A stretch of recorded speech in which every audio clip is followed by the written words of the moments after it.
Hello and welcome, my dear friend. You weren't pulled into this message by coincidence. Some part of you has already started sensing the shift, feeling time stretch and bend around you in ways that don't make sense to those still glued to the surface of things. And that's exactly what this message is about. You see, there's something about you that stops people mid-thought. Not because you're trying to be loud, but because your presence carries a silent contradiction. You look like you've escaped something the rest of the world is still trapped in. And you have. Chosen ones often notice this before anyone else does. Not as pride, not as superiority, just as an awareness that something about the way time touched you went differently. You see, people don't know how to explain it. They glance at you and then glance again, as if their eyes are playing tricks on them. You don't seem to carry the weight of the years you've lived. You don't wear your pain like armor, and that unsettles them, because we've all been taught to expect decay, to assume that with time comes loss, of glow, of softness, of clarity, of relevance. But with you, time seems to be adding something instead of taking it away. That's where the illusion breaks. They were told aging was a countdown, a slow unraveling of beauty, energy, sharpness, a quiet expiration. But what they never said, what they may never understand, is that time doesn't erode everyone the same way. The calendar might say one thing, but your presence speaks another language entirely, one that says, I've lived, yes, but I didn't disappear inside of it. So what's really happening? First, you're not aging normally. You're changing how age behaves on you. Most people live on autopilot, programmed by external narratives about how they're supposed to feel, look, and shrink at every stage. But something in you rejected that programming. Maybe it was betrayal that cracked you open. Maybe it was the long silence that forced you to hear your real voice. Maybe it was exhaustion that finally made pretending impossible. Whatever it was, it interrupted the script. And you didn't rewrite it loudly. You rewrote it internally, in your nervous system, in your posture, in what you no longer tolerate. And now, you're seeing the proof. The glow they notice isn't surface level. It's not skincare. It's not lighting. It's the after effect of truth lived long enough to settle into the body. Truth processed through grief, restraint, discernment, and self-respect. That's why your face doesn't tell the story of years. It tells the story of survival without collapse. Your eyes don't look hungry anymore. They look informed. Here's something most people never connect. Stress ages, but not just workload stress. Emotional dishonesty ages, performing ages. Living against what you know pulls life downward into the shoulders, the jaw, the breath. Pretending to be okay when you're not. Shrinking yourself to stay welcome. Explaining your boundaries instead of living them. That kind of strain doesn't stay invisible. But you chose something else. You chose truth over approval, and that choice quietly changed everything. The tension eased, your breath deepened, your body stopped bracing for the next violation, and your system began repairing itself. Now think about this. How many people have you seen age faster from emotional exhaustion than from time itself? How many faces carry the bruises of years spent betraying themselves? And what about you? What did it cost you to stop carrying what was never yours? You let go of false roles, and your body noticed.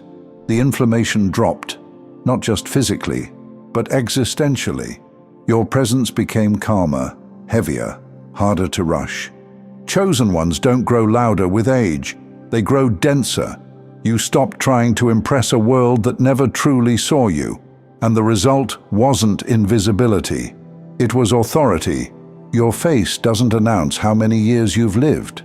It reveals how deeply you lived them. People who perform through life age fast. People who endure honestly age differently. And that difference is what's triggering now.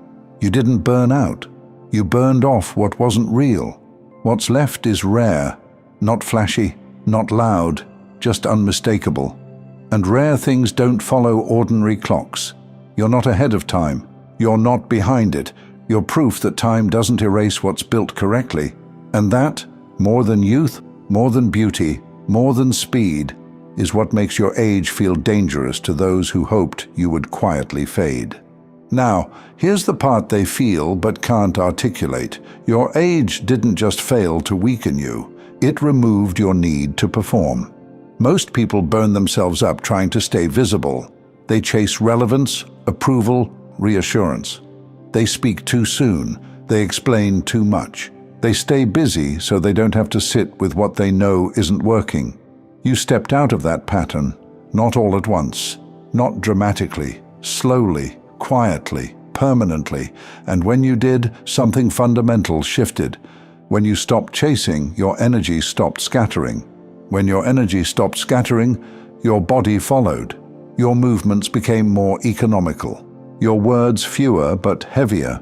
Your reactions slower, not from hesitation, but from confidence that you didn't need to rush reality anymore. This is what people mistake for intensity. But it isn't intensity, it's containment. Containment is threatening to people who live externally. To those who depend on feedback loops, reactions, and validation, someone who no longer offers easy access feels destabilizing. They don't know where you are anymore, and that bothers them, because time usually does the opposite. It makes people predictable. You've lived long enough to be familiar, but not long enough to be dismissible. That combination is rare. You don't fit the story they tell themselves about how people should age. You're not desperate. You're not trying to prove anything. You're not clinging to relevance. You're standing inside yourself. That's why the reactions sharpened, the subtle competition, the sideways remarks, the pressure disguised as advice. They want you to explain yourself, to declare your intentions, to make yourself readable again, because when you were younger, you were easier to place. Now you're not. At work, this shows up as unease. You're trusted with responsibility, but not always celebrated for it. Your competence is acknowledged, but your presence creates friction. You don't mirror urgency. You don't panic when things wobble. You've already seen worse survive. That steadiness unsettles people who still believe speed equals importance. In relationships, it looks like misinterpretation. They say you're distant, or guarded, or hard to read. What they're actually reacting to is your refusal to overextend. You don't collapse your boundaries to maintain harmony anymore. You let discomfort exist, and discomfort is revealing. Chosen ones learn this the hard way. When you stop bending yourself to be understood, you become a mirror others didn't consent to look into. Your age made that mirror unavoidable. Because if someone your age can be this composed, this present, this intact, then the story that exhaustion is inevitable starts to crack, and cracks spread. This is why they watch you differently now. Not with envy exactly, with calculation. They're trying to figure out what you did differently, what you opted out of, what you refused to carry.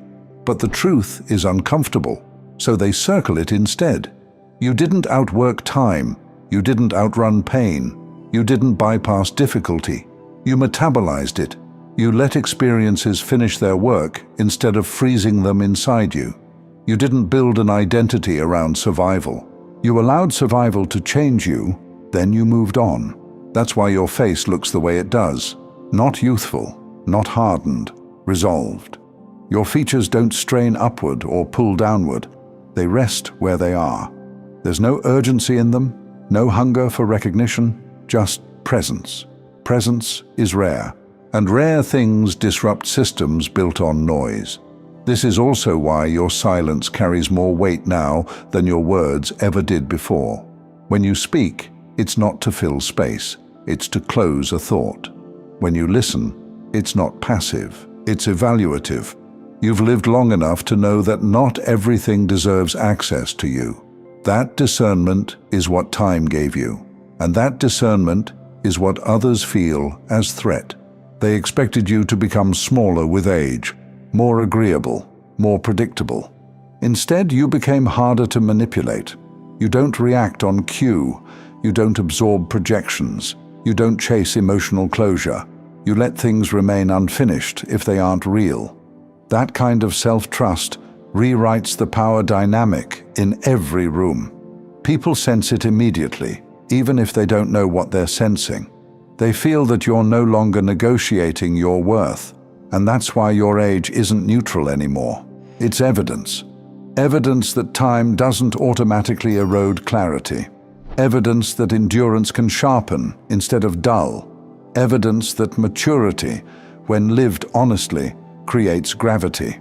You didn't escape aging, you escaped corruption. And now, without announcing it, you stand as a quiet contradiction to everything they were told would happen by now. You are not a warning of what's coming.